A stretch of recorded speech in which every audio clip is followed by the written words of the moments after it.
Okay. Calling the Committee of the Whole meeting of May 12th, 2026 to order with the roll call. President Jordan.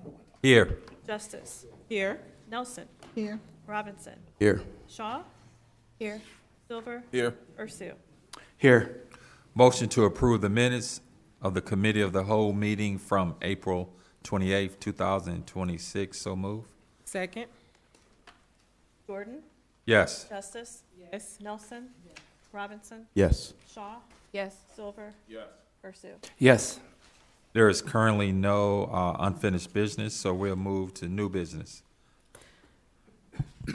Resolution number 49-2026, introduced by Mayor Thomas. First reading. A resolution authorizing the mayor to enter into a purchase agreement with Tough Shed through Ohio Buys purchasing program for the purchase of a storage shed for the community park. Mayor? I'm going to pass it over to Cameron. Thank you. Yes, this is just a budgeted item for a 30 by 40 storage garage for our community park. Recreation along with service, we struggle with having a lot of storage throughout the city. This will definitely help not only for rec, but for service as well. Equipment for all ball fields, community center stuff, concession stand stuff, pool building stuff, spray ground stuff. So very, very much needed. Discussion? Recommend the council. Jordan. Yes. Justice. Yes. Yes. Robinson. Yes. Shaw. Silver. Yes. Ursu. Yes. Resolution number 50-2026, introduced by Mayor Thomas, first reading. A resolution authorizing the mayor to enter into an agreement with Verdantes to provide professional architectural and engineering design, bidding, and construction administration services for a new service department facility project. Mayor? I think Ryan and Justin and you guys are probably going to tag team this one. Where is Justin? Oh, I'll start. Justin, I'll start. Ryan? Yep, so, thank you, Mayor. This is to authorize an agreement with Verdantes for the new design and engineering for the new service complex. Again, we have about 12 contractors that submitted bids. Verdantes was the lowest with $697,800.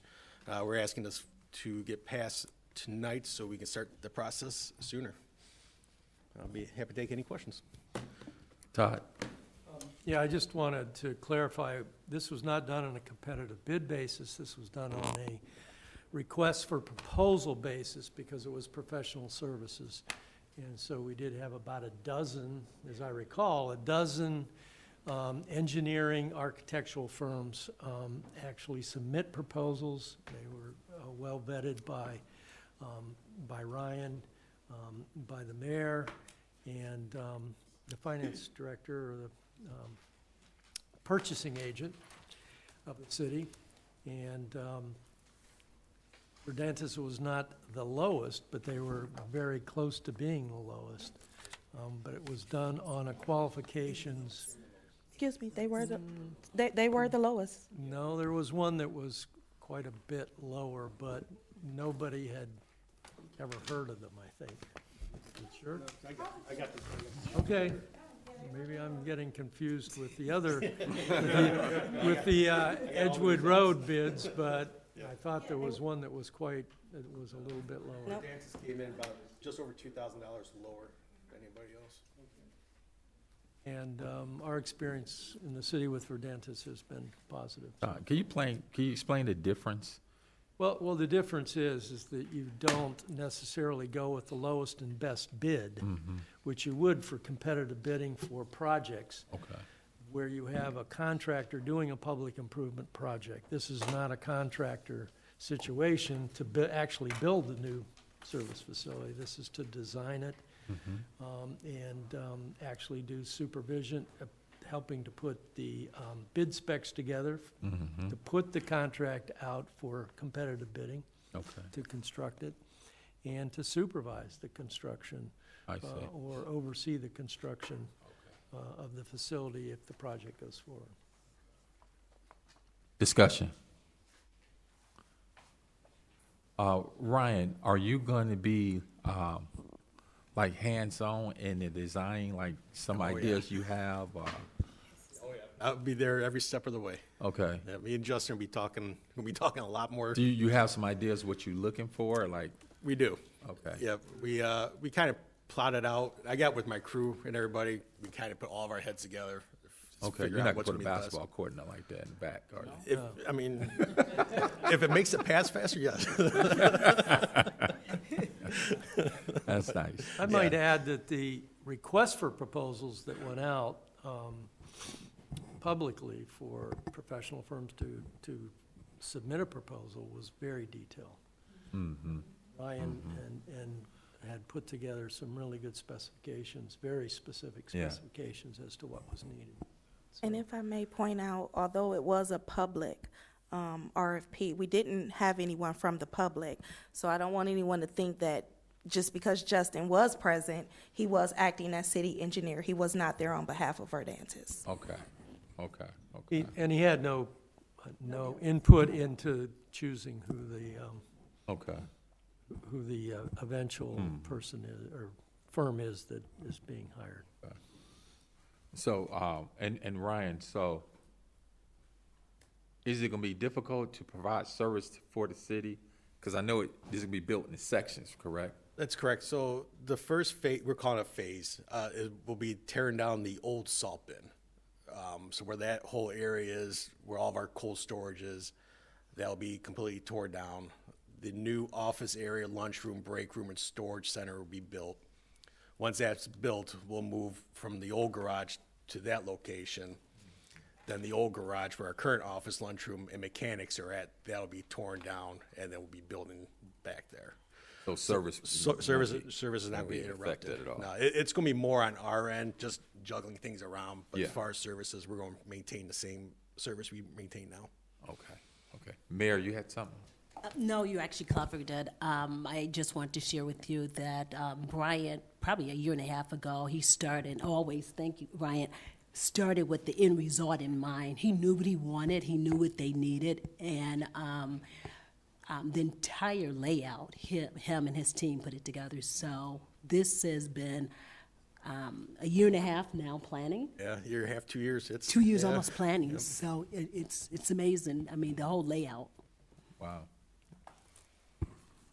And the design costs may possibly be reimbursed as well, so. What's just that said again? The design cost, Yeah. when we go out for funding, we're able to be refunded, reimbursed back for Okay. that as part of the project. Okay. And if you remember too, Council President, during my budget presentation, we set aside $500,000 for the first step. So this portion of the design phase is already budgeted. Okay. And I'm asking a lot of questions because we have a short agenda. And before we can start the council meeting, we're going to have a lot of time. So anything else regarding this subject that anyone on council wants to know, this is the time because we're going to have a lot of time. Mr. President, Yes. regarding the project, will there be, as part of the redesign, other access to the site? In other words, I'm assuming you're going to need more than one entryway to get the services you need to get accomplished while all this is going on, and how you're thinking about that? So right now, the complex actually has an entrance and an exit. We're going to maintain both entrances and exits throughout the project. Again, it's going to be a little bit tight, but we're going to make it work. When the new complex is fully completed, up and running, we're going to have one way out, and then we'll have an exit on the back side of the building. So you actually pull in, do a loop, and then you can pull back out. It'll be a little bit different access, ingress and egress. Correct. So you intend it to be kind of like one way, and will it be posted if a resident tries to access the facility, for instance? Yes, we'll have signs all posted, and also with the new complex, the parking lot is actually going to be in front of the building where residents could park instead of driving through the garage where they currently are now. It'll actually be a well-lit area. The service garage, once it's completed, will actually be fully gated. It will have well-lit areas, and also have security systems through it. We also have above-ground fuel tanks, which is EPA and fire marshals love. They don't like our current situation. So we're actually starting to get in the 21st century now down there. One other thing I was thinking about, and just me thinking, but might be neat to have solar panels on the roof, just in case we go electric sometime in the future. Yeah, and that's one of the things Rachel and I have been working with, is seeing what grants are out there for those kind of projects. Yeah. Okay. Recommend the council. Oh, Todd, did you have something? I was just, as I recall, there's going to be a new fueling station also? Yes. Yep. Yeah, everything's going to be completely redesigned. Like I said, right now we have in-ground tanks with the new fueling station. Everything will be above ground. We're actually going to have 2 diesel pumps and 2 gas pumps and 2 DEF pumps. Right now we have 1 diesel and 1 gas. So there's always a backup if fire department's loading up, or we're loading up, or school's loading up. You know, only one person can fill up at a time. So with the new systems, we'll actually be able to maintain that flow a lot easier. Mm-hmm. Recommend the council. Another question. Ryan, you must see an advantage to having above-ground tanks as Yes. opposed to in-ground. Mm-hmm. Maybe could you talk about that a little bit? Sure. With above-ground tanks, we can actually keep our eyes on it. We're not relying on sensors that can go bad. We can actually see if the tanks are leaking, and we can address the issue right away. Right now, everything is being underground. We rely on underground sensors. And we're replacing those sensors probably once a year because they do fault out. So like I said, being above ground, we can make sure the tanks aren't rusting out, make sure they're not leaking, make sure everything's, compliant throughout the years. You have an idea of the approximate height of those tanks? They're no more than 4 to 5 feet tall, roughly. Wow. Seems pretty compact. Yeah, they're more wide than Okay. they are tall. Yes, Todd. I'm curious, what are the tanks made of? They steel, they plastic, or they? That's a good question. They do make steel, and I've seen plastic ones as well. Yeah. We just haven't gotten that far into design yet. Is it cheaper to have them above than below? Yes, because when a tank goes bad, it's easier to place above ground tank. If a tank goes bad below ground, you got to excavate the old tank, excavate the all soil. So your cost is a lot higher because of the contaminated soils. So in the long run, it's actually going to save us a lot of money. Okay. Ryan, will we be gaining storage capacity with the new design, or about the same as we had? It's going to be about the same. Yeah, we had Collins Equipment come in and kind of do a survey study on it. Where the tanks will eventually go, we're about to our limits with the fuel capacity. And I believe, I'll have to check, I think it's 6,000 gallons gas and 6,000 gallons diesel. Any I'm other sorry, I'm discussion? sorry. 8,000 each. I got just one. Yes, Councilman. That property that's sitting on the corner, the old furnace or the old, that property wouldn't be, set up for offer to take it on out and buy it. I know it's not for sale, but have anybody thought about trying to? You want me to talk about that, Todd? You want to go with it? We reached out. That property is currently not for sale. Okay. Yes, we Yeah, I thought that whole corner would be tried kinda very good. hard Yeah. to try to. Todd, could we claim intimate domain? Yeah. Todd, I'll let you handle that one. But it would probably be 2 years before we would have a final decision on that, and it would go to a jury trial likely. And we don't know how much we'd end up paying, because I'm sure they wanted a lot more than what we had appraised the property for. President Jordan, that is something in the Not future. worth it. If that property ever goes for sale, that we can look to purchase in the future. The owner seems to be very content with the tenants and the rents that he's getting. With the tenants. Yeah, he has one tenant, as I believe, and It's the car wash. capacity for a second tenant, at least when that was the situation we talked I about. don't think it's a car wash. He's not there. Yeah, that No, was, no, no, that was, Councilman thought it was a car it's wash. a plumbing and heating facility. Yeah. Yeah, there's two buildings. There's that one right in front that you see right at the Charter View, and there's a building right behind it. Okay. The one in front is currently vacant. The one behind it is occupied. Oh, okay, okay. Any other discussion? Recommend the council? Second. Jordan. Yes. Justice. Yes. Nelson. Yes. Robinson. Yes. Shaw. Yes. Silver. Yes. Ursu. Yes. Mr. President, one other thing popped in my mind. Are we going to be doing anything to the ravine behind the facility, or is that just going to stay as it is, or are you going to? Right now, I don't believe there's any plans for it. And Justin, do you have anything plans for that? No, we're still in compliance. We're still far enough away from the ravine before we really have to really take serious measures. Yep. Thank you, Mr. President. No problem.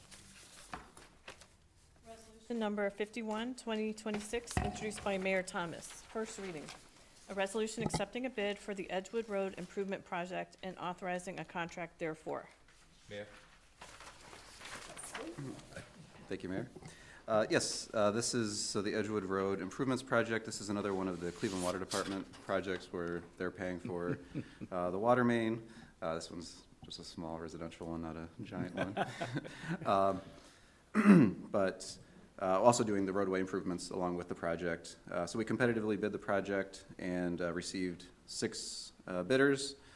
This one is based more on what the bid that they provided, assuming that they provided all the bond information and submitted everything properly, which we always double check. But the bids came in with the base and all the alternates between 2.2 million and almost 2.7 million. Against a budgeted number of between 2.1 and 2.2 initially. So the low bid was DeJoria Suburban Excavating from North Royalton. We've worked with them before, so they're capable of doing this type of project. But that would be the recommendation to accept that bid. Thank you. Discussion? Yes, Councilman. Will the width of the paved surface increase at all, or is it going to? No, this one was sufficient to begin with, unlike some of the other projects we've done, so that'll stay the same. A new curb, though, and new, a lot of driveway aprons will be new because the elevations will be slightly different, but the road width will stay approximately the same. There'll be additional shoring up of the bank at all, or? Which bank? Are you thinking of Edgemont or Edgewood? Oh, never mind. Yeah, this is a pretty flat area. Any other discussion?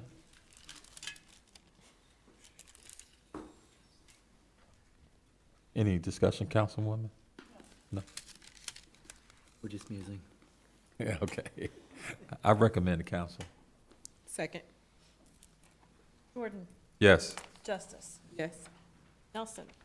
Robinson. Yes. Shaw. Yes. Silver. Yes. Ursu. Yes. That completes our city work, our agenda for the day. This meeting is adjourned.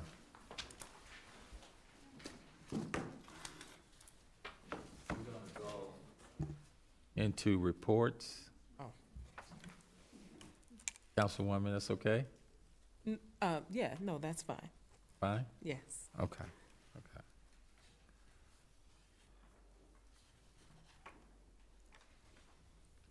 So we're not going to call the meeting to order, we're just going to have reports, and then we'll call the meeting at the proper time. So we start our report with Mayor Thomas.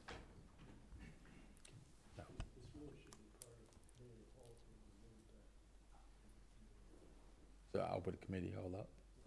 Okay. Yeah. All right. So we're going to reopen the committee hold and include that in that meeting. So call in the committee of the whole meeting to order for May 12, 2026. So move. Second. Jordan. Yes. Justice. Yes. Nelson. Robinson. Yes. Shaw. Yes. Silver? Yes. Ursu? Yes. So we're going to add reports to the committee of the whole. We're going to start with Mayor Kim Thomas. President Jordan, I don't have a report. What I can say is I am still watching the property tax bill that's down at the state regarding them abolishing property tax. I do serve on the tax committee, just for full transparency with the mayor manager. So we are watching it. And when you hear abolish property tax, people are thinking that's a good thing. It's really not. It's almost like if you call 911, will they come? The library, the parks. So those are the implications that will impact our community if property taxes are abolished. So right now, there's nothing more to report, but stay tuned. Is there any traction or? We'll see in July. You want to say anything, Todd? There's still not enough signatures, right? There's still not enough signatures. Last I heard, and this was a couple of weeks ago, they were several hundred thousand, not several hundred thousand, but I think they need over 400,000, and they were at a low 300,000. And they've been working at it for quite a long time. But a lot of the public entities and associations like the Cuyahoga County Mayors and Managers Association, but across the state, have all organized and are out there. If you haven't seen them, they're opposing it, obviously. So last I heard, the signatures on the petition to get it on the ballot in November has slowed down significantly. Correct. I'll get a report this week. I think it's tomorrow. I'll try to let you know if I hear anything else. Okay. Thank you for that. We go to Fire Chief Mark Newman. Thank you, Council President Jordan, Mayor Thomas, members of council, and members of the community. A couple items from fire. Our firefighters began the annual testing of the fire hydrants on Monday, May 11th. Division of Fire conducts the annual flow test inspections to ensure that the hydrants we depend upon to extinguish fires are working properly and provide an adequate water supply. Testing includes lubrication, flushing, and checking for working conditions and flows. Hydrant testing is performed by on-duty firefighters. Fire hydrants that are in need of repair are identified, and repairs are reported to the Cleveland Division of Water. So if you see the firefighters out there working, please drive with caution. The Northeast Ohio Regional Firefighters Entrance Exam will be held on Tuesday, September 29th at 5 p.m. at the Mayfield Heights Aquatic and Community Center, with applications accepted online from August 17th through September 25th. Yes, I know I'm a little early on this. Choosing to become a firefighter means choosing a path where your work truly matters, where you can make a difference one life at a time. Firefighting is a rewarding career built on service, teamwork, and an opportunity to protect and uplift the community. Information is posted on the FD's Facebook page, and flyers are available for more information. I actually laid a stack of them, about 30 or 40 of them right there. So excellent opportunity. We do have a couple of items coming up in our life safety education. We have a Heart Saver CPR training course coming up at the fire station. It is free to residents of Richmond Heights, and our next class will be on Thursday, June 11th from 9 a.m. to 12 p.m. at the fire station. Our community paramedic, Nicole Savizral, is the point of contact. There's more information on our webpage. Thank you, Nicole. And also on our Facebook. Last item, the blood drives. Our next community blood drive with Vitalent is scheduled for Wednesday, July 1st from 12 to 4 p.m. at the community center. Heroes aren't only in movies. Donate blood and be a hero in real life. A few minutes of your time could be someone's second chance. Also, Richmond, the city of Richmond Heights partnered with Richmond Heights local schools for the blood drive held on May 7th.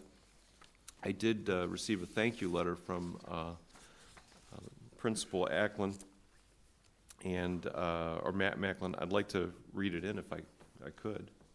Thank you. So Principal Crystal Macklin sent this out this afternoon, And she said, on behalf of Richmond Heights Secondary School, I want to sincerely thank you for your support of our recent community blood drive. Your partnership helped make the day incredibly meaningful for our students and community, from promoting the event on the city marquee to providing officer support throughout the day. To Rocky's visit and the encouragement shown by your teams, your presence elevated the entire experience and helped create an atmosphere of community pride and service. Thanks to the collective support of our school and community partners, the drive exceeded our original goal of 30 pints by collecting 32 pints of blood, potentially impacting up to 96 lives. Even more inspiring was the fact that 24 of those donors were first-time donors, many of them students who stepped forward to contribute to something larger than themselves for the very first time. What stood out most throughout the day was the message it sent to our students that our city believes in them, supports them, and is willing to stand beside them as they engage in meaningful service to others. Experience like this is exactly what we hope to cultivate through the Spartan experience, young people developing empathy, courage, leadership, and a sense of responsibility to their community. Thank you again for your partnership, generosity, and continued support of our schools and community. We truly appreciate all that you did to help make this event a success. Warm regards, Crystal Macklin, Middle School, High School Principal, Richmond Heights Local Schools. And that concludes my report. I'd be happy to take any questions. Oh, Chief, could you talk a little bit about the Hindu partnership? Yes, and I don't have the flyer in front of me with the dates, but we have a community, I think it's July 27th and 28th? Or June 27th, 28th. We have a community health fair hosted by the Hindu Temple, Richmond Heights, and they're going to have 50 providers at that. We have more information about it. It's free to anybody in our area, in our city, and in our general Hillcrest area. And it should be a big event. We're going to partner with them in that. We're going to have our community paramedic at that event, as well as our firefighter. I believe our police department is going to be there. Rocky, of course, Rocky Richmond. So it should be an excellent opportunity and a good community fair. They'll have tents set up with all of the providers. And thank you, Mayor Thomas. I knew you would be doing this. So yes, it is June 27th and June 28th from 10 a.m. to 5 p.m. each day. It's open to all families, 50-plus medical professionals, comprehensive free screenings. They do focus. I had an opportunity to meet with the doctors, and they have a organization, Doctors Without Borders, and the focus of the two docs that I met with was with women's health. And so a lot of the community health fair will have a focus on women's health as well. And it should be an outstanding event. I plan on being there, because I just think it's a great event. Interesting backstory on the Doctors Without Borders. The one was the host from our community was an oncologist, women's health with Cleveland Clinic. He retired when he was 65 years old and went into Doctors Without Borders and coordinated from here to California for the flight over. That was 24 years ago.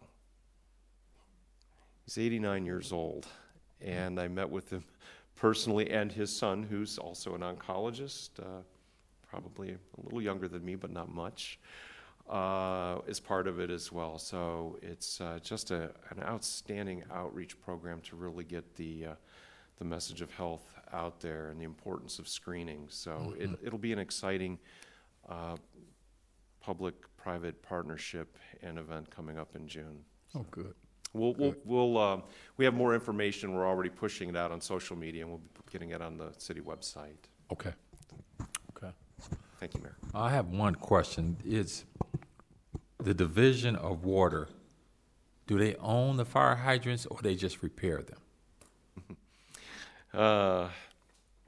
Well, everything under the ground belongs to the Cleveland Division of Water.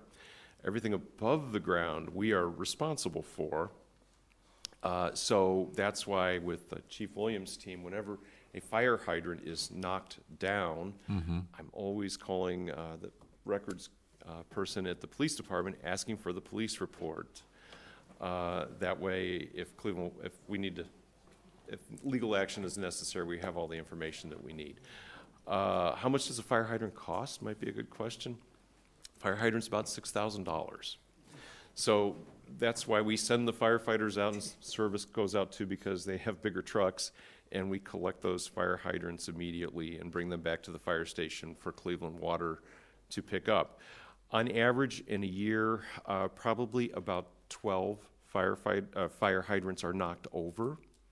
But when they're knocked over, they're reset. They're designed so they shear off and they can be reset. So we don't actually lose the fire hydrant. The goal, though, as we paint these fire hydrants, is they actually put the fire hydrants that are knocked over back up. So we own them or no? We're responsible for them financially, yes. Okay. But I will say that in the last, the 14 years that I've been here, we've never had to purchase a fire hydrant, and we get a lot of them knocked over, but we're very quick on recovering them. Okay. So luckily the community, they see that, they report it, and a lot of times it's actually Ryan's crews that observe them in the roadway. Okay. Thank you for that report. You're welcome. And we do budget in the unlikely event that we do have to buy one. Okay. We'll go to Police Chief Calvin Williams. Thank you, Council President, Mayor Thomas, members of council, and members of our community. I'm going to try to be brief. I know we're close to that time. Memorial Day Parade and Ceremony is May 25th. We're in the process of finalizing all the details for Memorial Day Parade and the ceremony itself. If you go to the city's website or the city's app, you can actually download a sign-up sheet, or actually do your sign-up sheet online, and it'll be emailed back to myself and to Nicole in special projects, so that we can keep track of all the folks that want to be involved in the parade as we set the lineup for the parade itself. Definitely praying for good weather for May 25th. I'll steal a little bit from the director. Our hiring process is continuing. I'm happy to report that we, just yesterday, Mayor Thomas swore in a new police auxiliary who is currently at the police station right now with our auxiliary captain, getting some early training to get him up and running here. It's going to take a couple months, about 2 or 3 months, for them to get fully trained. But it's good that he's here the day after he got sworn in and actually starting that process. We have about 3 more auxiliaries in process that we'll be conducting interviews with, and hope to get them in here in the next, I'd say 21 to 30 days to increase our ranks for the busy summertime season. Police hiring, again, we're still in that process. We had interviews yesterday and today. We have interviews this Thursday and Friday. We're vetting about 7 or 8 candidates and hoping to get a couple out of that. We currently have 4 openings in the Richmond Heights Police Department, which Mayor Thomas and Council was gracious enough to give us those additional 4 openings in anticipation of the things that are really happening here in the city over the next 2 to 3 years, so we can get those officers in now, get them familiar with how we work, get them trained up and ready to handle anything and everything that happens in our city once we get to completion of some of these big projects. You'll start seeing our bike patrol out. It seems like the weather's kind of stabilizing. All that rain is not good for the officers, myself included, or the bikes. But hopefully in the next week and a half, things will settle down to the point where a lot of the heavy rain will stop. We can ride in rain, but we prefer not to ride in downpours. We want to be effective out there and people see us and get to stop and talk to folks and things like that. So you'll see the bike officers back out here, hopefully in the next 14 days. Our golf outing, the Richmond Heights Golf Classic is back on. It's August 31st. I see some folks in the room that have participated in the past, and we hope to have them back. Council President, not calling any names. That golf outing allows us to present the Mayor Scholarships each year to deserving Richmond Heights seniors that are going on to higher education. We're in the process now of vetting about 8 candidates for the scholarships. Out of that, we haven't decided the number we'll pick yet, but we're going to get that process done here in the next week and a half or so we can participate in the school's end-of-year program where they announce scholarships for their students and things like that. So again, August 31st, we'll have our site up next week where you can go on Ticket Spice and actually participate, pay for your foursomes, sponsorships, things like that for the outing. The camera and access control project that we're working on, still in process. Right now we're vetting some fiber capabilities at our parks.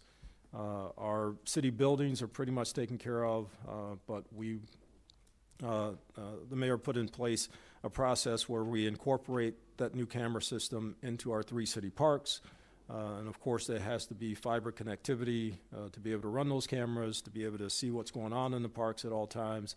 So Director Hilliard and his crew are really spearheading that project to get fiber into those parks so that as we do the police department, city hall, fire department, and the service department, we can actually connect in our parks in this process.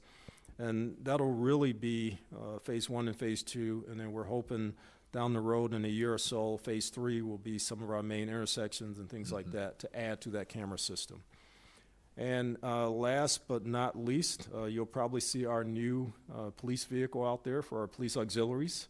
It's a little Ford Maverick 4-door pickup truck. They did a really nice job in outfitting it, so you'll see our auxiliaries out and about in that.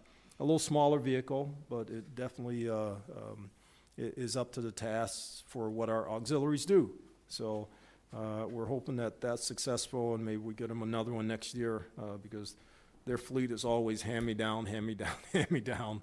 This is their first brand-new vehicle that I'm aware of in the last 10 years or so, which they are appreciative of. So if you see them out there, our auxiliaries are great. Give them a wave, and if you need something, flag them down and they'll help you out. And that concludes my report. I will take any questions you might have. President, can I, Chief, do you want to talk about the new security system? Because council was going to need a key card. Yeah, the new system, which is part of the camera system, it's cameras and access control. Council knows that you guys have key fobs now, or had key fobs to upstairs and the front door here to get in. We're going to expand that system to other doors. We're going to key fob the back door out here. Right now it's just a key to get in. I use it a lot. I have to pull out my key, and it's a lot easier to fob it.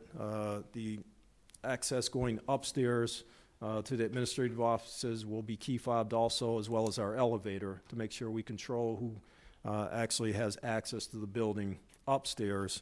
There'll still be free access downstairs and folks to help you. If you need something upstairs, then we can get you up.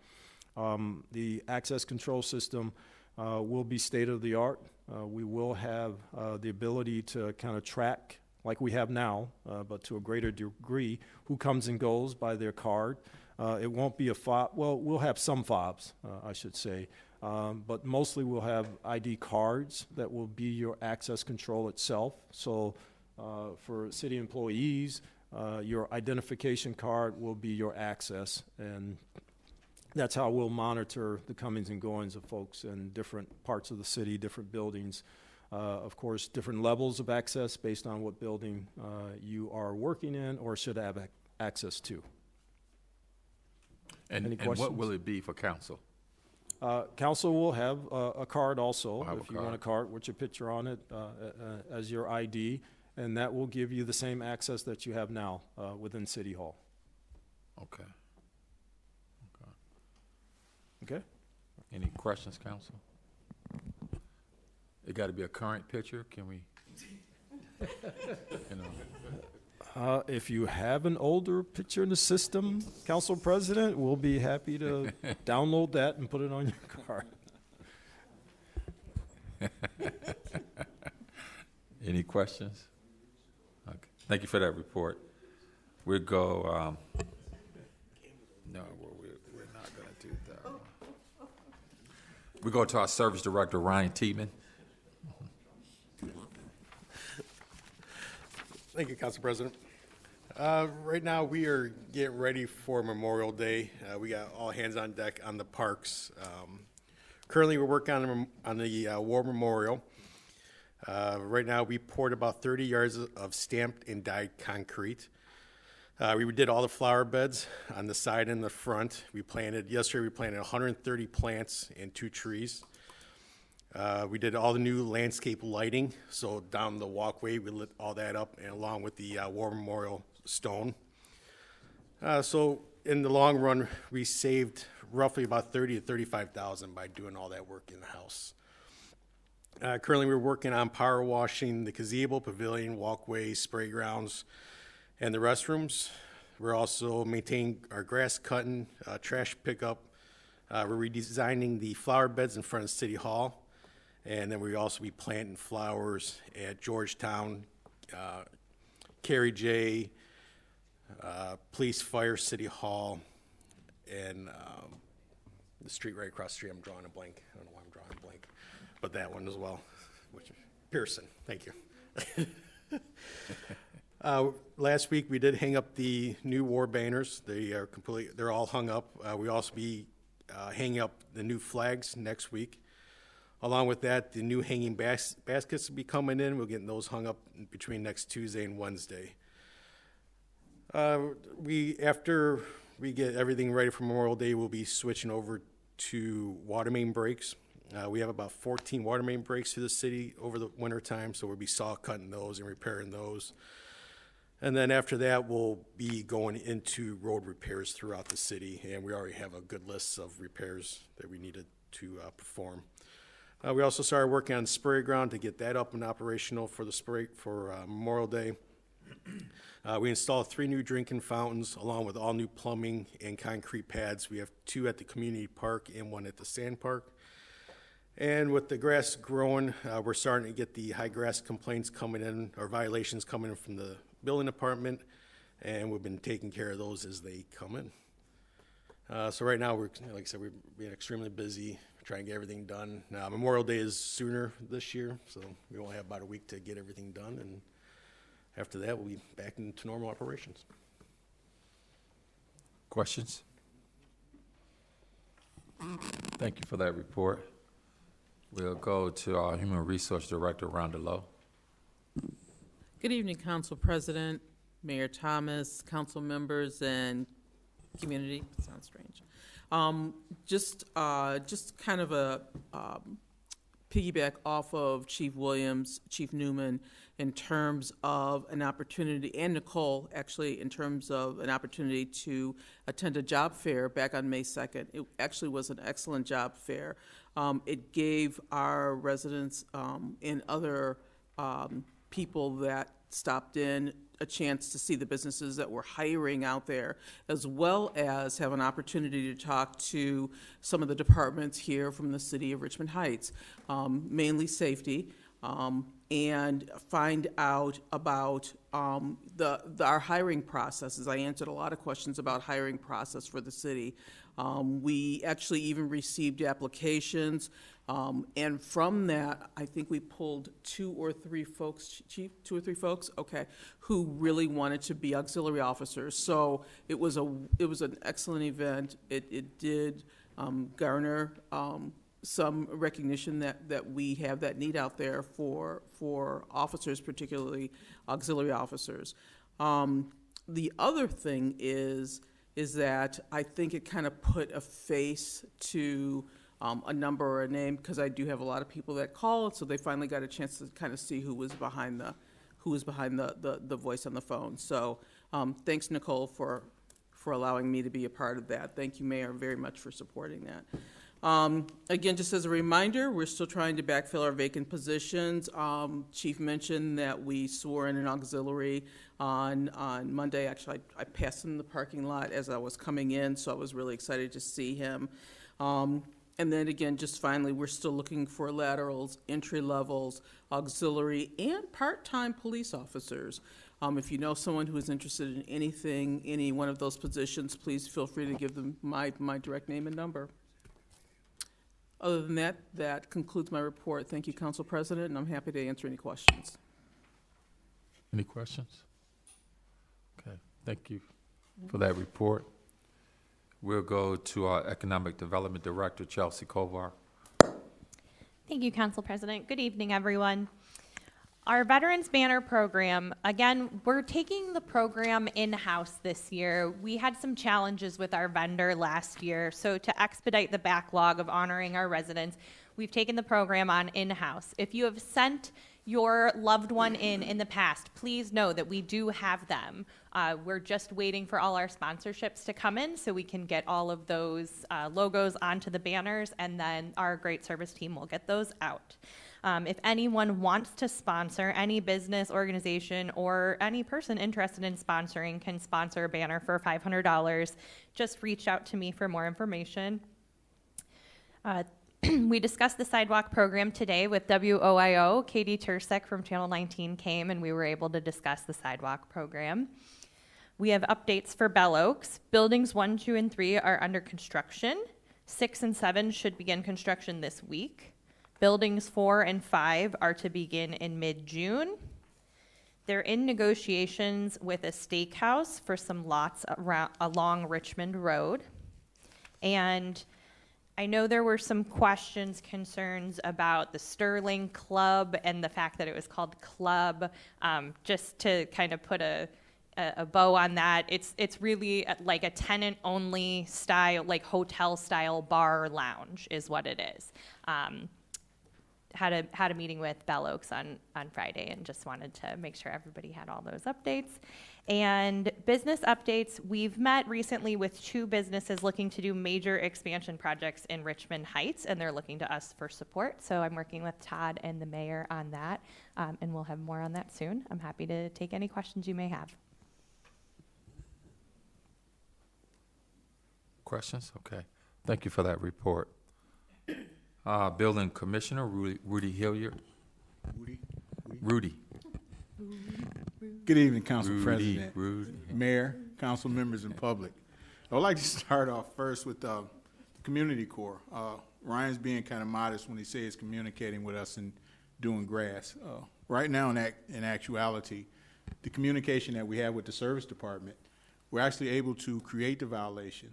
We can actually assign it to the service department. They can look at it, check it for fullness and the violation itself. And they're able to take the violation and copy it down with all of the pictures and even assess the fees at that time to take them to the property to be cut. Now keep in mind, they went out there previously and they probably had to go out there with their dukes up most of the time because the owner would come out and they wouldn't have documentation and things of that nature to support what they're doing. So I thank the service department for that conjunction that we're having there. With Bell Oaks, to piggyback off of what Director Kovar was saying. So right now, 135, which is building 1, they have about 90% of the framing done on the first floor level. We are beginning to go in and do some of those inspections to help that continue to move along because they want to get in their MEPs, their other components to keep everything going. And it will be like a layered construction effort throughout all of the buildings that way.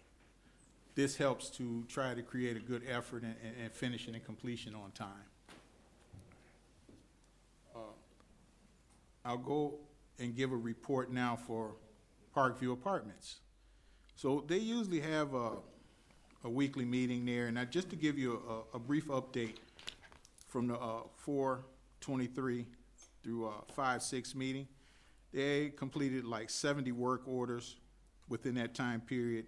7 leaks were resolved with an emergency vendor, which has been very hard for them from past experience with vendors in that particular building. They were secure vendors to help do some of that. They had a constant leak that was in Building C in the lobby. It's currently under monitoring. There are no new issues from the repairs that they've made. In Building B, the boiler has been restored. There's still one unit underperforming. There's like 8 boilers there, 2 boilers per system in each building, and they have a couple of holding tanks that had numerous issues. Entrance doors, which is a huge thing for our fire department as well as our building department. They had a total of 38 doors that are going out to bid to be repaired by the vendors, which means the magneting system and different things to help the safety department go through as they have issues. Garage doors in all the buildings have been completed with A and B and C and B garages. They had about $3,500 in repairs there. They have ongoing plumbing, infrastructure, and checking to check some of the stack backups and some of the other issues that they had over there. So they're diligently working since they've been taken over, and I applaud them for that. And lastly, I would like to thank the fire department as well with the construction effort that's going on at Bell Oaks. You know, a couple years back, you heard about the fire we had at Cleveland Heights with the new construction. Well, they are very diligent in what they do to make sure that the site is safe. It's being inspected on a normal basis, and I'd like to applaud them for that because it helps us in the long run. And with that said, I'll take any questions if there are any at this particular time. Any questions? Okay. Thank you for that report. I appreciate it. We'll move to Finance Director Trevion Atkins. Thank you, Council President. Good evening, Mayor, Council, and members of the community. As previously stated, Finance received a request for an informal meeting with State Auditor Rachel Morgan, who has taken over for Josh Ziegler. Rachel will be on site May 19th with a member of our team, at which time we will discuss the steps for the 2024-2025 state audit. April financials were emailed to all council members, and if there is additional information desired, please let me know and I will make the information available. I will be presenting a budget amendment at the next council meeting requesting funds for the repayment of our 2025 note that was taken out to fund our 2025 road program. With that budget amendment, you will see an addition for the golf outing, as well as other items that I will go in detail with at the next meeting. Lastly, the bills are paid and revenue is being received, and I will take any questions. Any questions? Okay. Yes. Yes, please. Yes, Chief.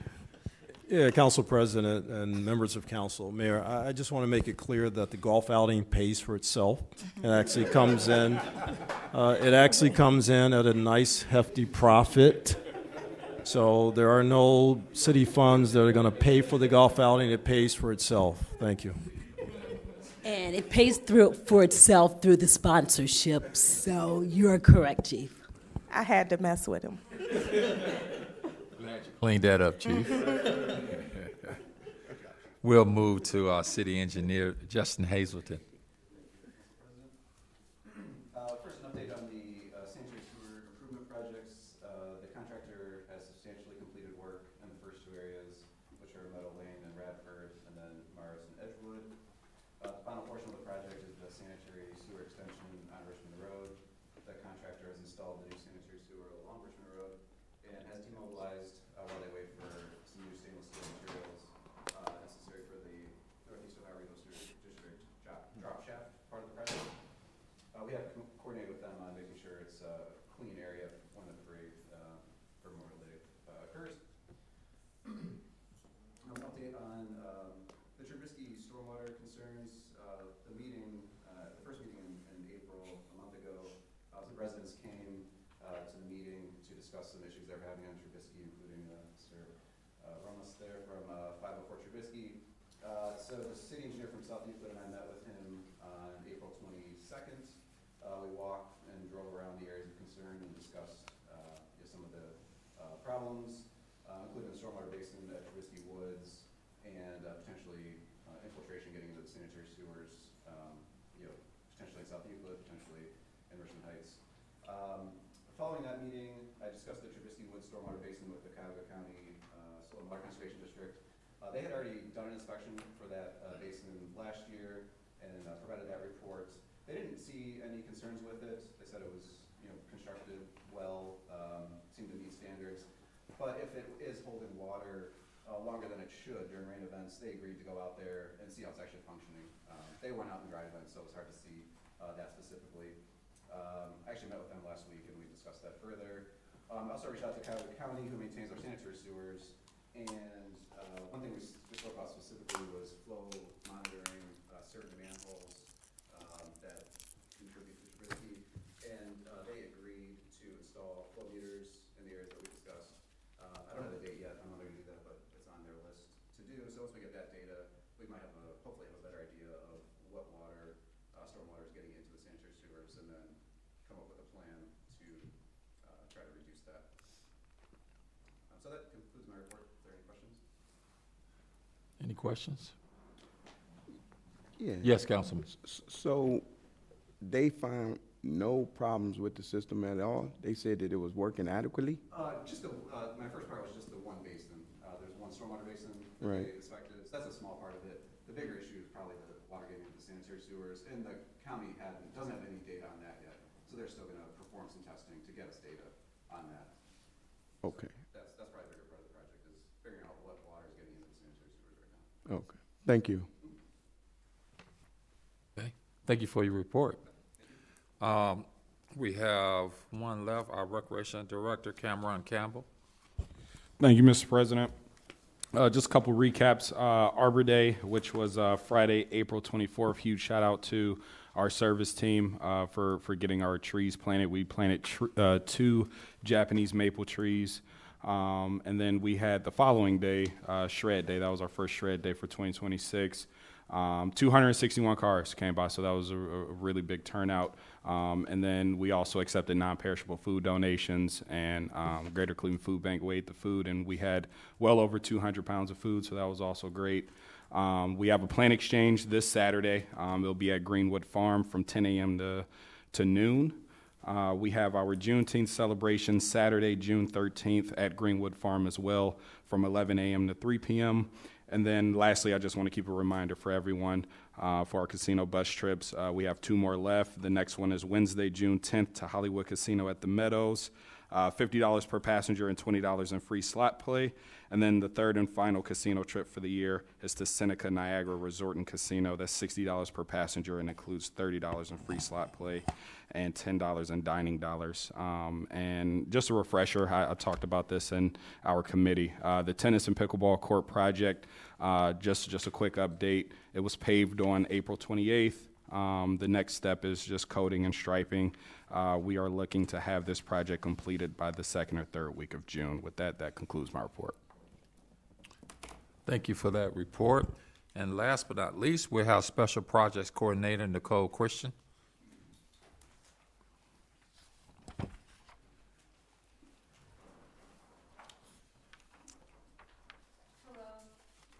Hello.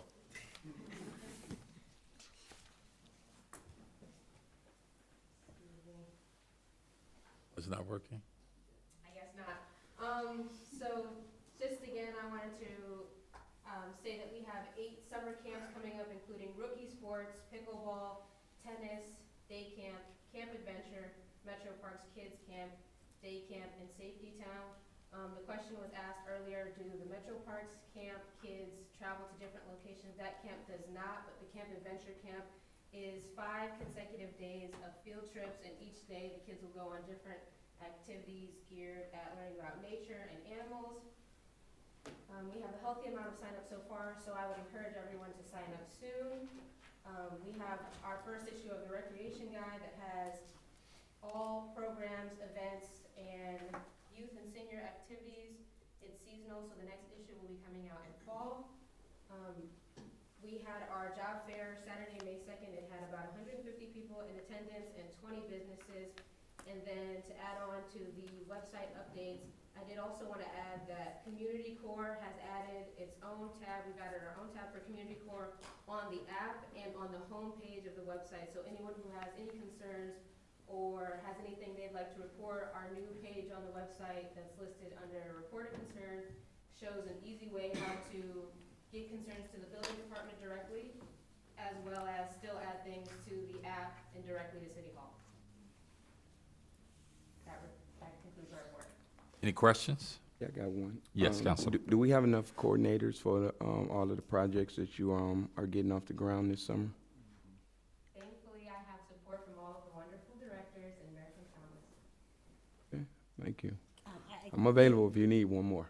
I think he's referring to staff-wise. Is that what you're referring to? Yeah, just the coordinators to help out with the kids. and Yeah, whatnot. we actually have YOU. We partner with them every year, so they are coming back again. Okay. We have YOU. In addition to that, the director of HR and I have hired a summer help, so they will be available to help all of June and July to help maintain the camps, in addition to YOU. Okay. How many students do we have from YOU? 3. Okay. Yeah. Thank you. Are those Richmond Heights students? Do you know?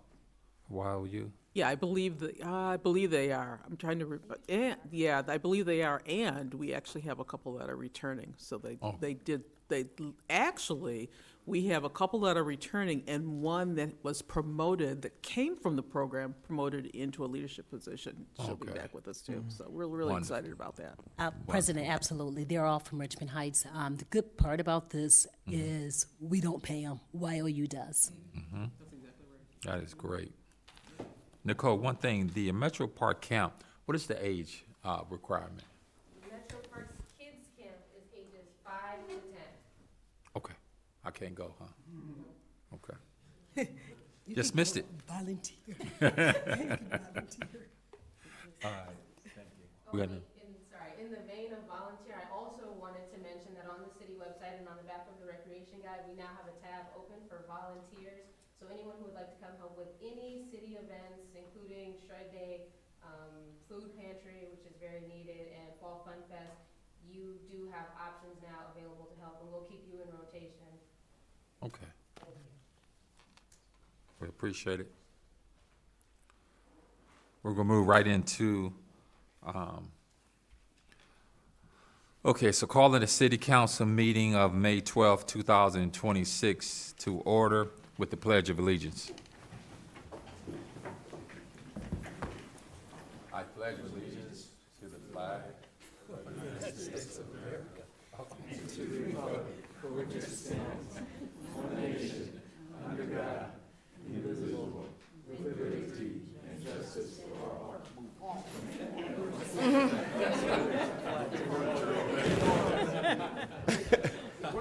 Shit.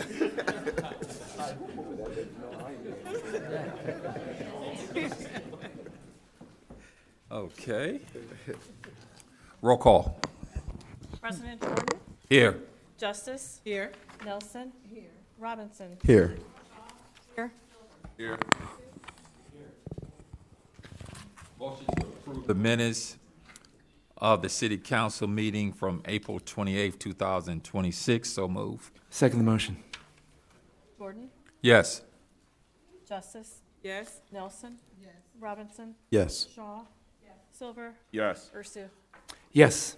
We have one speaker here tonight, Elisa Thorpe.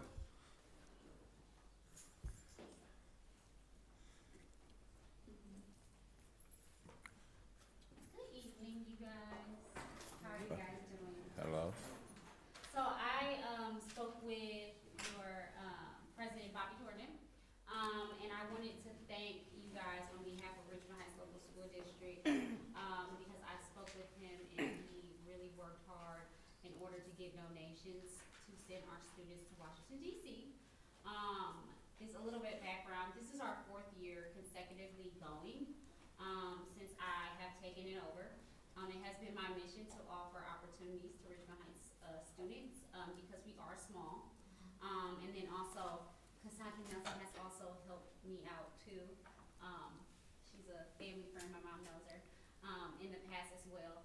But we are very small, so it's a blessing and then it's also a curse because our students really don't have a lot of access because the school district is so small. I work about probably 6 jobs in Richmond Heights. I do middle school student council, track. I do the program, I do promotion, tutor. So it is a lot, and the cost is a lot, $750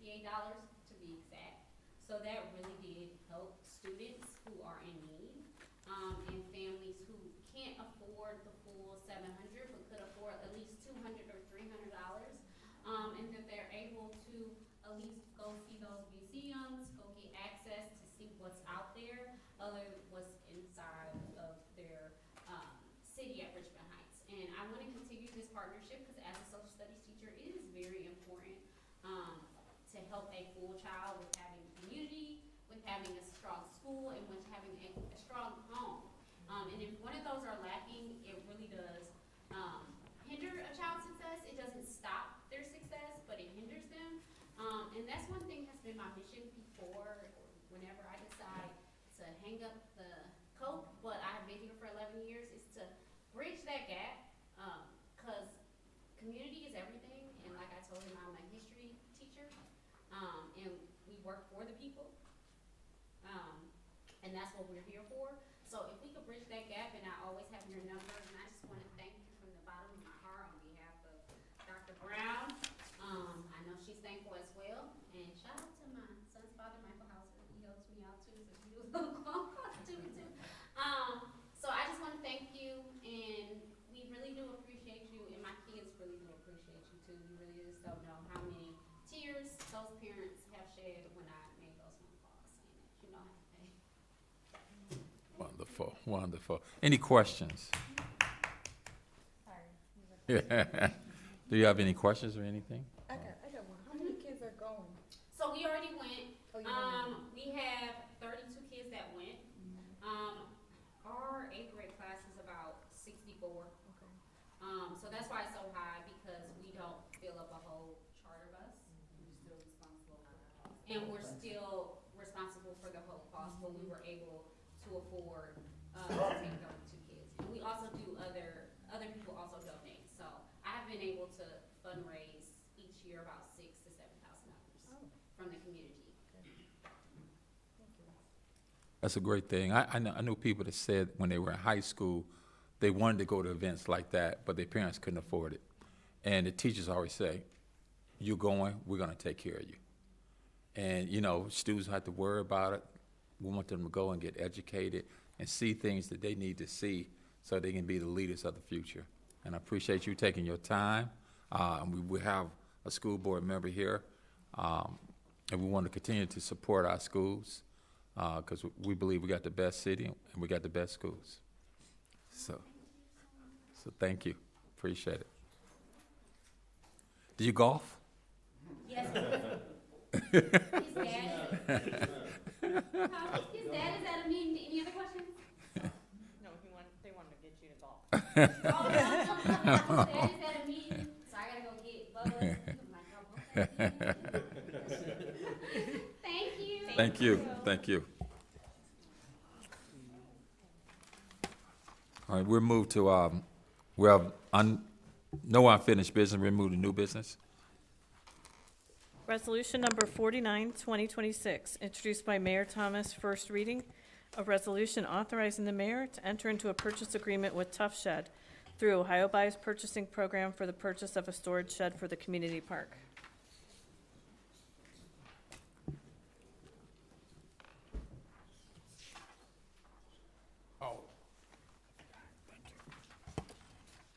Before we go to unfinished business and new business, I forgot to do we have any comments from the community at this time?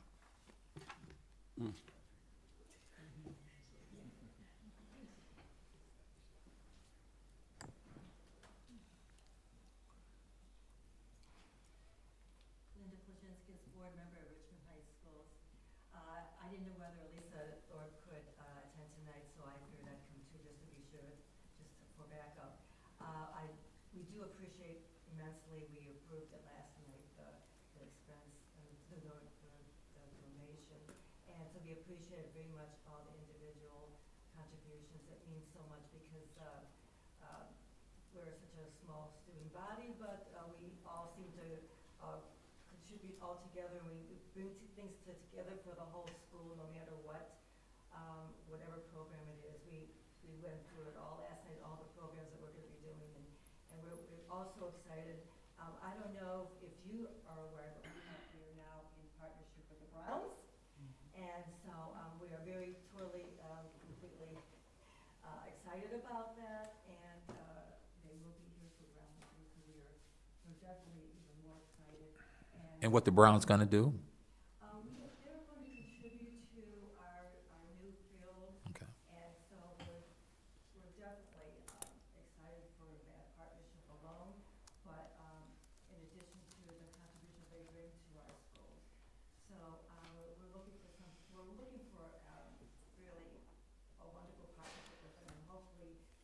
continues, and we're just grateful for everything that comes to us. I just wanted to bring that information to you too. Thank you.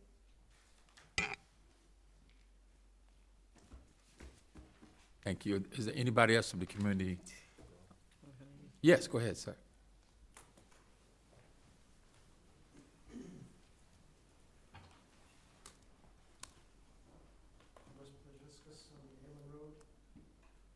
The last 24 hours, I've been very disappointed with the way City of South Euclid and City of Richmond Heights function.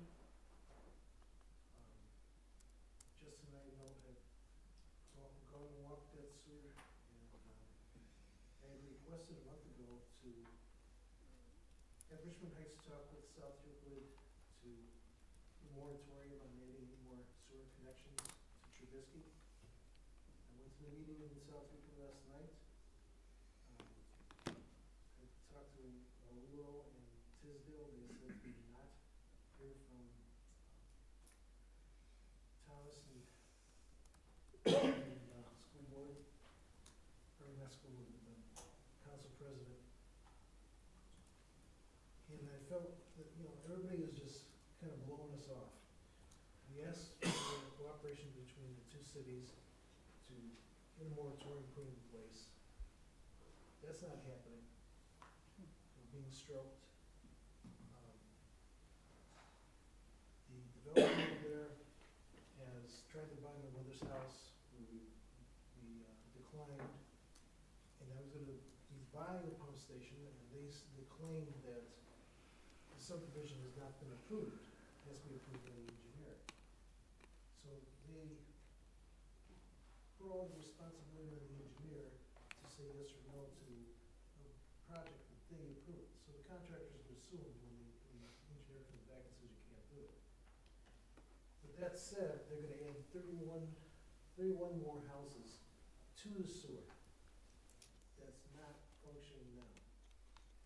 And I had asked Justin to get a hold of the Euclid Sewer District, and I don't think he has because he never seems to know who's in charge over there. That sewer's gonna back up again, and I'm surprised that other people on Trubisky aren't here squawking. More people on Trubisky Woods. I just don't understand this. Something has to be done, more than what's being done. You have to freeze everything in place so that it doesn't get worse until you get all the data that they're supposed to be collecting. Because until they know how to until they can define how the problem is being created, they can't come up with a methodology to correct it. And as we talked earlier, South Euclid is ready, he's got a plan that he's starting to work on, but he's just stopped halfway through. I can't afford to tear up my basement, to clean it all out and rebuild it. And knowing that any storm that has over 1 inch or 2 inches in Richmond Heights area, I'll get flooded. That can't be. So somebody, I don't care who it is, has to reach out and work with South Euclid to freeze stuff in place until we can get a resolution. And I'm asking them really nicely to do that. That said, it doesn't look like anything's gonna happen because neither council just really has the will to function the way residents want. So that's the sewer. The water line we issued today, how do you close down, a month ago when McGavish was here, remember I brought up that make sure before you go shutting down Hillary, you have 2 ways in? There's only 1 way in. If there's a fire or when the ambulance that goes over into Trubisky Woods all the time has to go, they're never gonna get there. Fire truck ain't going through there. You're gonna have a heck of a time getting through. So they put up a sign, this is the Tuesday and Wednesday, and, okay, so what are you supposed to do? One end, you're gonna put an ambulance in there and wait all day, or hopefully that nothing will happen. And that's why I said, I told McGarrett, make sure you have 2 ways in. Right now, you only have 1 way in. If there's a fire in Trubisky Woods, you're not getting back in there. Ambulance, you gotta get there in a hurry, you ain't getting there. So, and lastly, 2 weeks ago, I kept my mouth shut. You guys were talking about Bell Oaks with their so-called obelisk.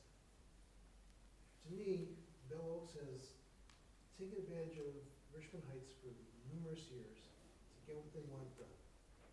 And that obelisk, to me, is basically them giving us the finger, and that's it, because that's what it looks like.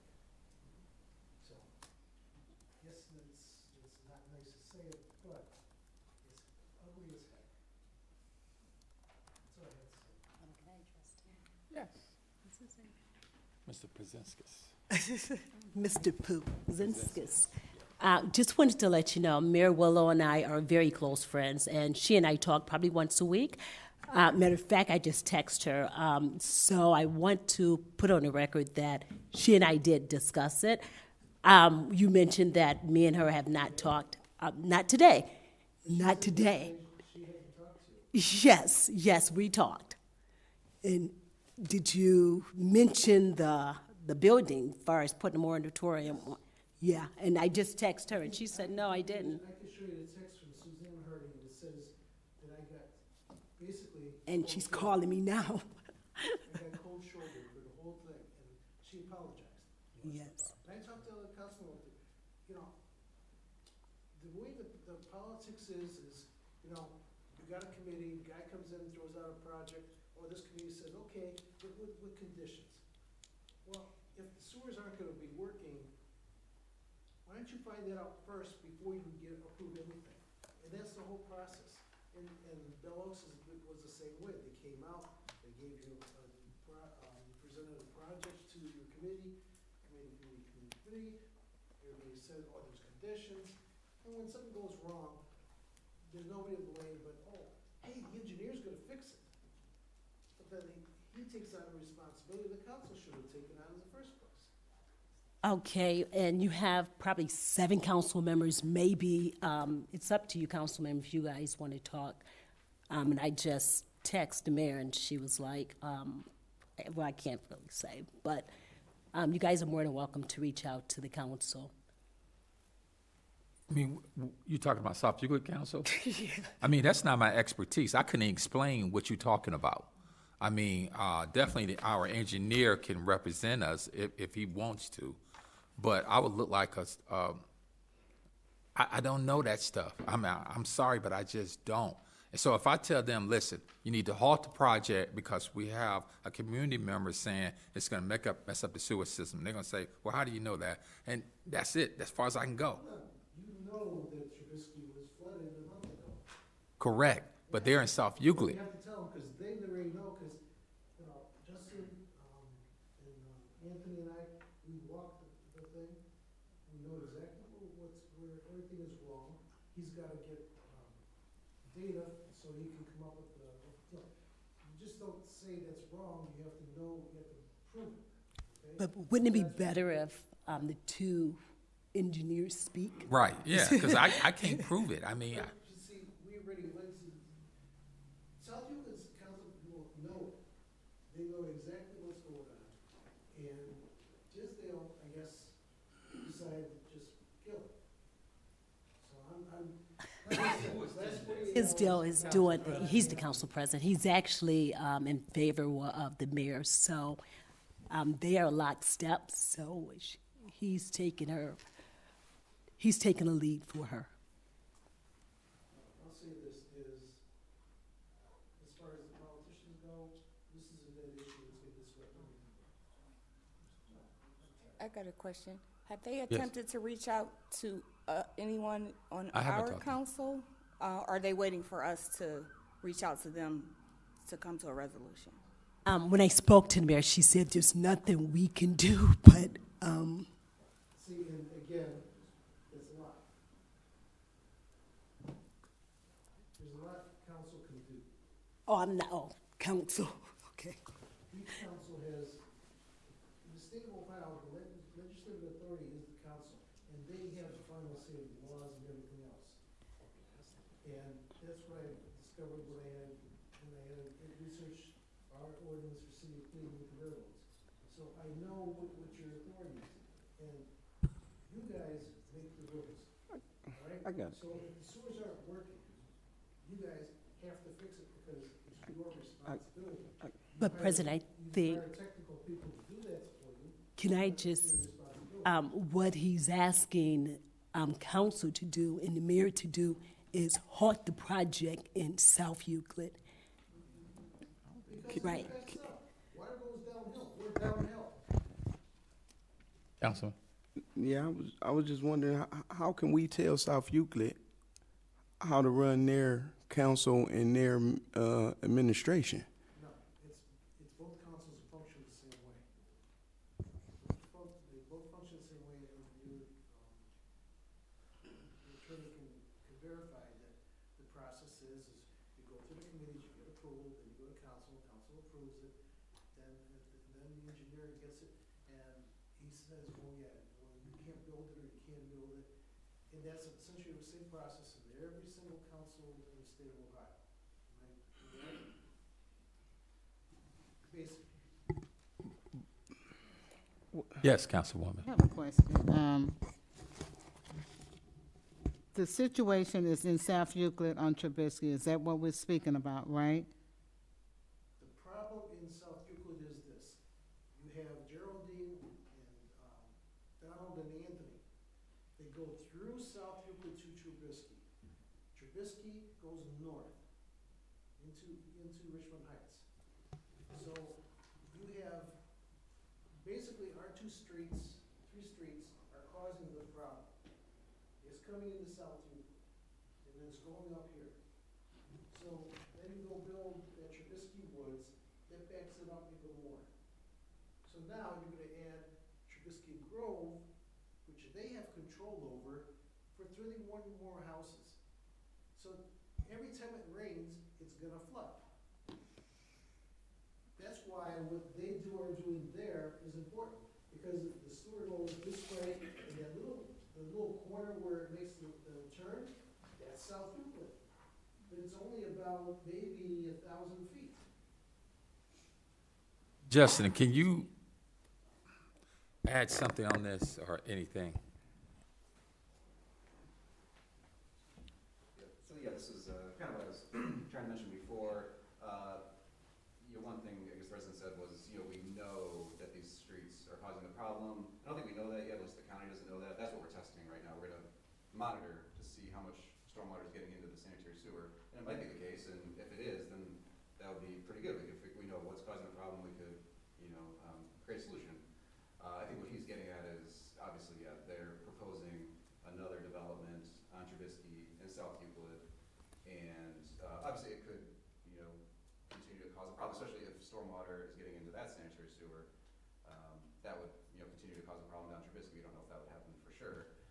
But I don't know, I guess I would, I'm not sure yet what role our council has on what South Euclid does, but maybe if anybody else knows more about that specifically.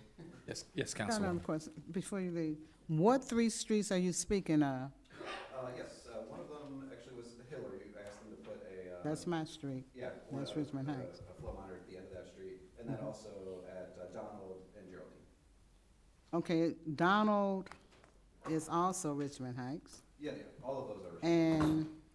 And what's it, Geraldine? Yeah, they're all. So are you suggesting that that's causing the issue, or no one knows yet until the county comes back? Romas thinks that's definitely that area, so that's why I definitely want to test it.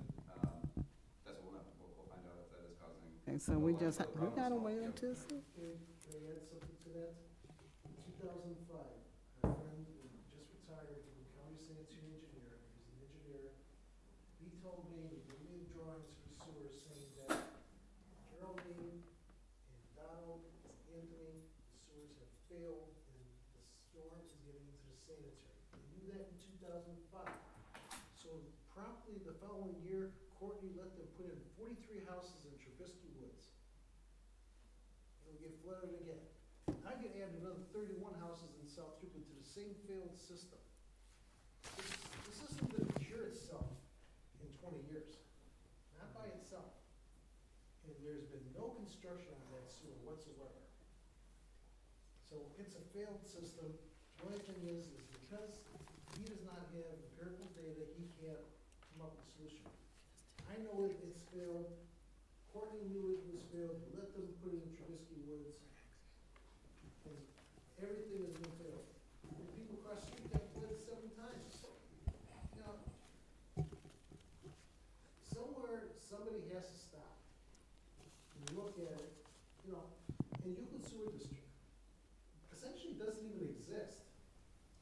If City of Euclid is running this district, then they need to approve any connections into their sewer. Right now, you can't tell me that there's capacity to add 31 more houses to the sewer in front of my house. It's impossible. Councilwoman. I have one more question, Mr. Ramos. So what do you suggest the resolution would be? He's got to do what he's doing.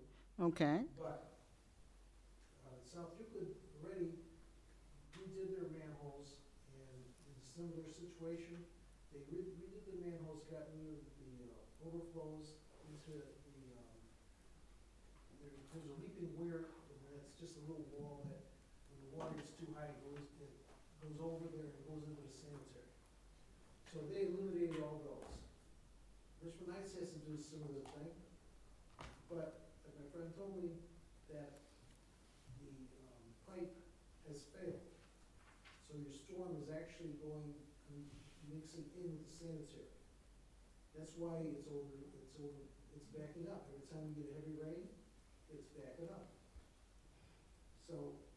Just how long will it take for us to find that out for sure?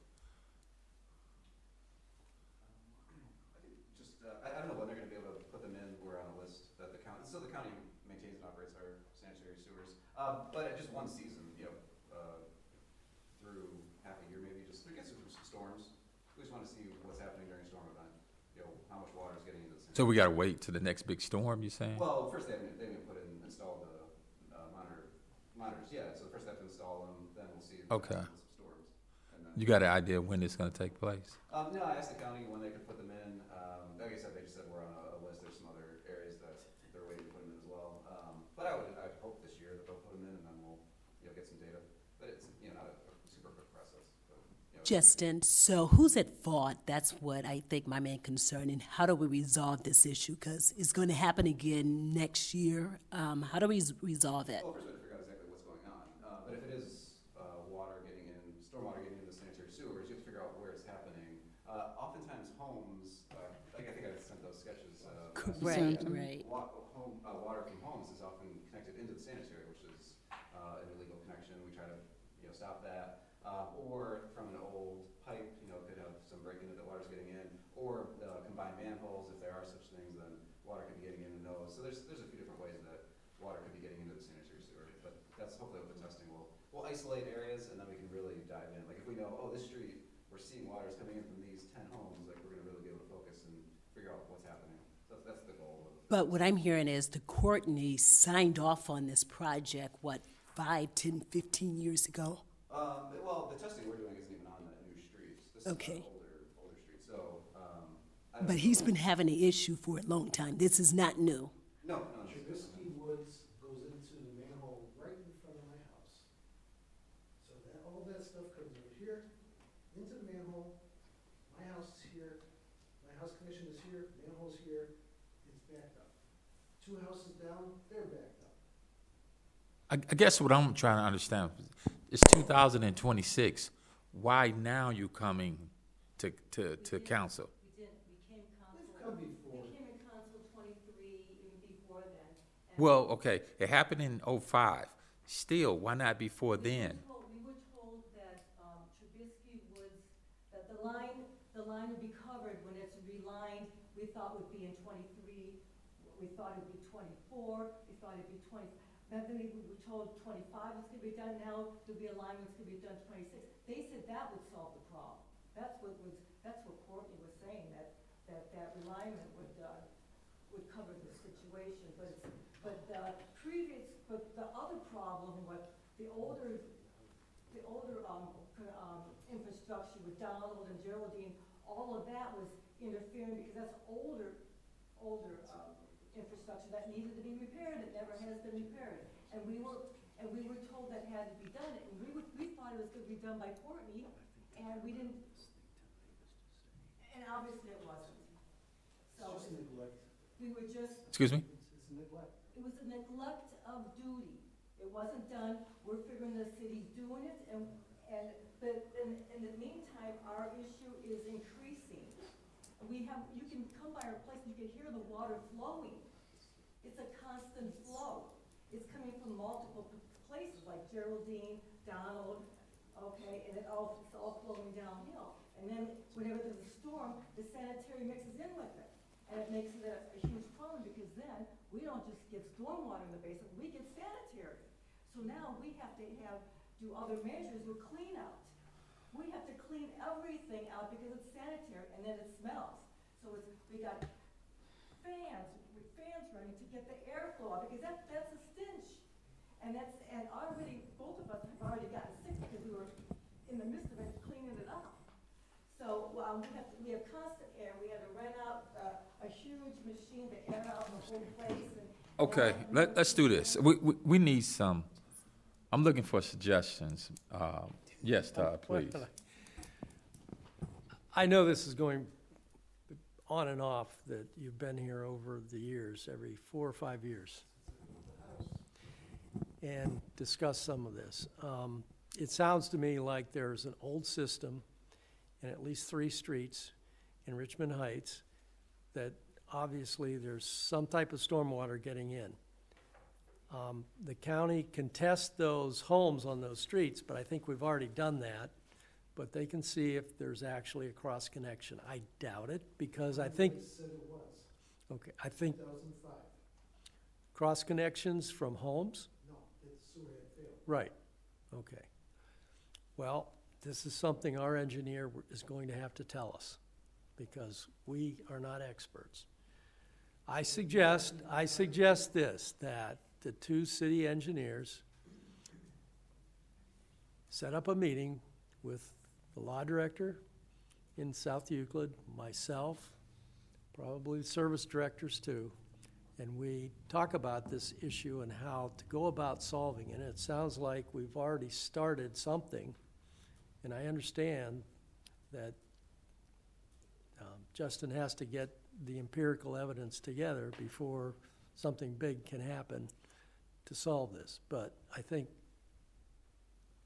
possibly we can say to South Euclid, perhaps hold up on this new development until we find out what's going on here, rather than putting 31 more homes sewage into that system that flows into Richmond Heights and past your home. That's what I've been asking for. Okay, and we own those sewers. Yeah, we own those sewers. We have a maintenance agreement with the county to maintain those sewers. You're assessed for those. Every property owner, even the city, is assessed on the tax duplicate for maintenance of those sewers. And I don't think it probably has a lot to do with the Euclid system. It goes down to the Euclid system, is treated down in Euclid, but that's way downhill. The problem is up by Trubisky and those other places, it sounds to me. I'm not an expert, but I've been around here 30 years or more, and it seems to me that rather than sitting here tonight trying to debate it, that's what needs to be done. And just remember that with global warming, all these storms are now dumping more than just 1 or 2 inches.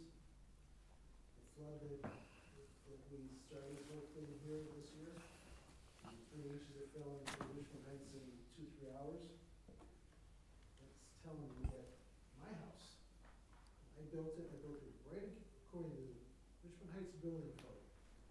No storm goes into the sanitary. It goes into the sump pump, and it's pumped out into the ditch. Okay? So, when I get flooded, I'm getting sanitary. I'm not getting storm water, I'm getting sanitary. And fortunately, this time, I had a submersible pump, and it was pumping constantly. Instead of getting 10 inches in there like the neighbor, I only got 5 inches, which is a big difference. So, how many more times do I have to get flooded?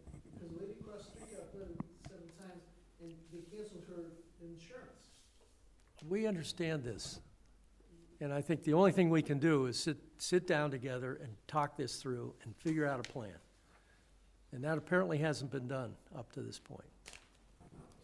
And So it this- involves South Euclid, it involves us, so. Frustration is I built the house, and I built the house and we got in 86. I don't want to get into any technical So- things tonight, but Everybody told we me had, that there's a 94 letter that I wrote to the county engineer saying that we need the smoke test sewers. We had 2005, we came in here in council and we said there's a problem. We told everybody how to fix it. Then go add another 43 houses into a failed system the following year. we've heard you And now say there's this. nothing being done. Mr. President, this is what we're going, we have a plan. So, Justin, you get with their engineer. Todd, if you can talk to their legal. Yep, I know Ryan, well. if you can talk to their service, and they'll come together with a plan. I understand your frustration. It's like it's been there for years and years, but we do have a plan moving forward. We're not ignoring you. We're not ignoring you. But this is more than just, hey, stop building. That's not going to happen. So we got to have a plan. We got to have proof. We got to see evidence. All that takes time, but let us get started. Is that fair? That's what I've been asking for a month. Okay. All right. Thank you. Thank you. Go ahead. Go ahead, Linda. Just real quickly, I just want to reiterate, I know you can tell that we're frustrated, and we just want this taken care of once and for all. We've dealt with it way too long, and we pushed everything down the road. We figured that it might happen, that hopefully the relining and Well- hopefully everything will be covered. But one thing we wanted, what we were figuring is with this new division, why we wanted to have a memorandum of understanding between the two cities is because if they continue on, because this is going really quick over in South. But Linda, we understand what you guys are talking about. We get it. Just to make it a little bit easier to understand, if we understand that we can put an MOU until they can figure out how to do the improvement on the sewers and the sanitary, it'd be fine. We don't care about anything else. They can go ahead and build, it's fine.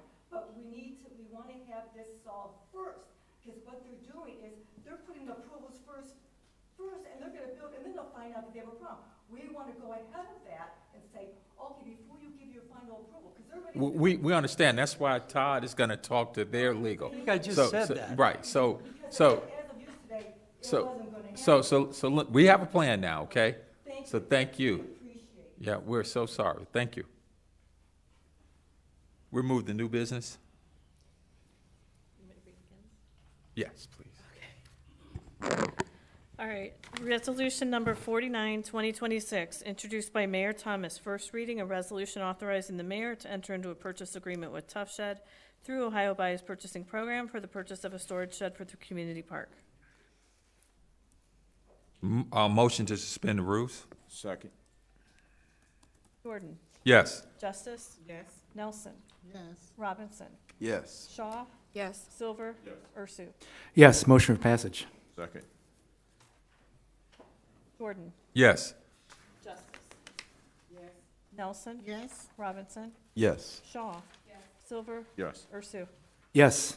Resolution number 49-2026 passes. Resolution number 50, 2026, introduced by Mayor Thomas, first reading. A resolution authorizing the mayor to enter into an agreement with Verdantes to provide professional, architectural, and engineering design, bidding, and construction administration services for a new service department facility project. Motion to suspend the rules? Second. Gordon, Yes. Justice, Yes. Nelson, Yes. Robinson, Yes. Shaw, Silver, Yes. Ursu. Motion for passage. Second. Gordon, Yes. Justice, Yes. Nelson, Yes. Robinson, Shaw, Yes. Silver, Ursu. Yes. Resolution number 50-2026 passes. Resolution number 51, 2026, introduced by Mayor Thomas, first reading. A resolution accepting a bid for the Edgewood Road Improvement Project and authorizing a contract therefore. Motion to suspend the rules? Second. Gordon, Yes. Justice, Nelson, Robinson, Yes. Shaw, Silver, Yes. Ursu. Yes. Motion for passage. Second. Gordon, Yes. Justice, Nelson, Robinson, Shaw, Silver, Ursu. Resolution number 51-2026 passes. And with that, this meeting is adjourned.